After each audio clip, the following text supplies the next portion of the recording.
Bonjour à tous, j'espère que vous allez bien. Aujourd'hui, je souhaitais vous présenter mon tracker de coloriage mystère que j'ai fait de façon informatique avec Google Sheets. On voit toujours des trackers en papier, faits sur des cahiers ou des feuilles qui sont ensuite collées dans les livres de coloriage mystère. Pour ma part, je souhaitais avoir un tracker qui me permette de suivre l'avancée de mes livres de coloriage en un seul et même endroit. Donc, j'ai créé un fichier avec Google Sheets, qui est une fonctionnalité de Google totalement gratuite, hein. Vous allez y retrouver plusieurs onglets que je vais vous présenter. Donc, on commence par le premier onglet qui est le tracker des années précédentes. J'ai créé ce fichier en 2024, sachant que j'ai commencé le coloriage en 2015. Donc, avant 2024, je n'avais pas de tracker et je notais pas sur mes coloriages la date de réalisation. Donc, j'ai regroupé tous les coloriages faits avant 2024 dans cet onglet afin d'avoir le pourcentage de coloriage réalisé dans chaque tome. Et ça va servir pour les onglets suivants. Ensuite, j'ai créé un onglet Tracker 2024. Cet onglet regroupe tous mes livres de coloriage achetés jusqu'en 2024.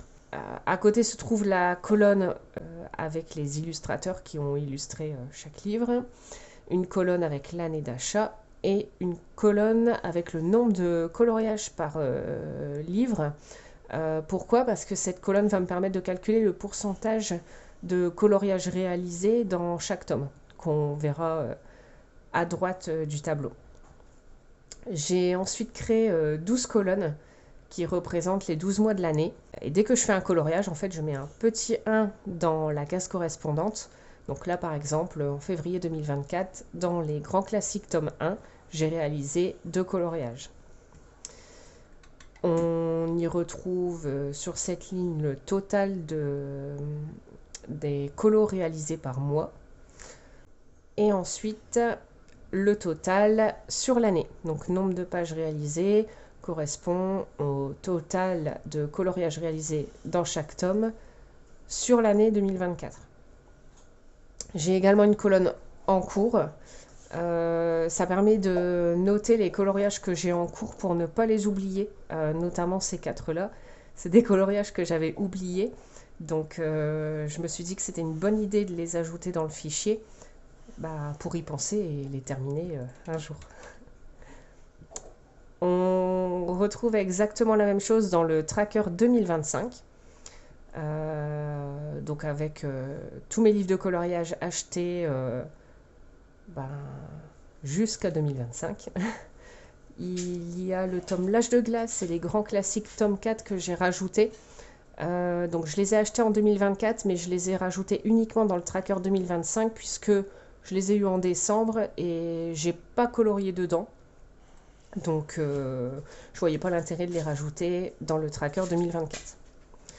Ensuite, l'onglet objectif. Donc, j'aime bien me fixer un objectif par an.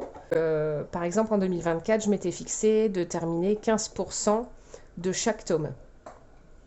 Donc, vous voyez, j'ai quasiment réalisé mon objectif, à part dans le chat et félin, où malheureusement, il me manque deux colos. Pour 2025, je me suis fixé 20%. Donc, vous pouvez trouver que c'est peu par rapport à l'objectif de 2024, puisque ça fait seulement 5 colos en plus dans, dans les tomes que je possédais déjà en 2024. Sauf que il y a deux tomes qui sont vierges, c'est les grands classiques tome 4 et l'âge de glace. Et cela, il faut que j'arrive à faire du coup 40 colos sur l'année 2025 et ça risque d'être compliqué.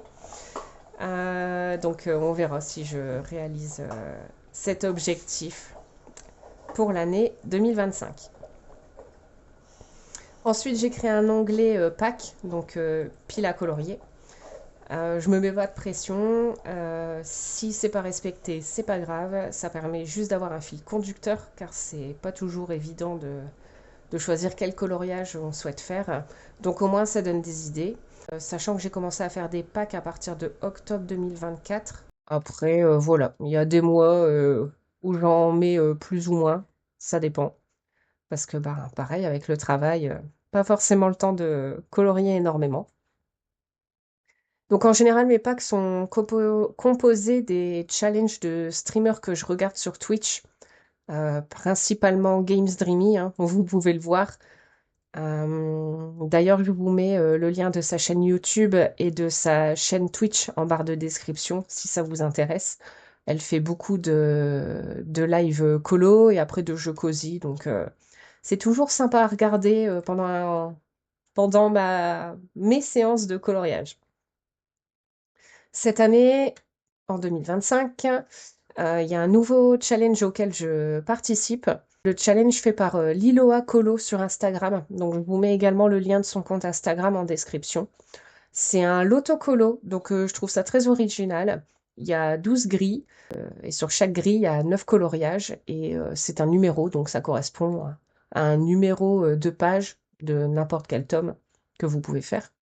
Et le but est de compléter les 12 grilles dans l'ordre. Donc, c'est sympa, ça permet de donner une idée de coloriage à faire sans non plus obliger de faire un thème précis. Donc c'est assez sympa à faire. Voilà, donc je vous ai présenté l'intégralité de mon fichier. Si vous le souhaitez, d'ailleurs, je possède également un compte Instagram où je partage mes coloriages terminés et leurs nuanciers. Donc c'est principalement des coloriages à l'acrylique puisque malheureusement au feutre, je colorie beaucoup au Crayola et les Crayolas ne sont pas numérotés. Donc c'est pas évident de partager un nuancier dans ce cas-là. Mon compte Instagram s'intitule comme ma chaîne YouTube et je vous mets le lien en description.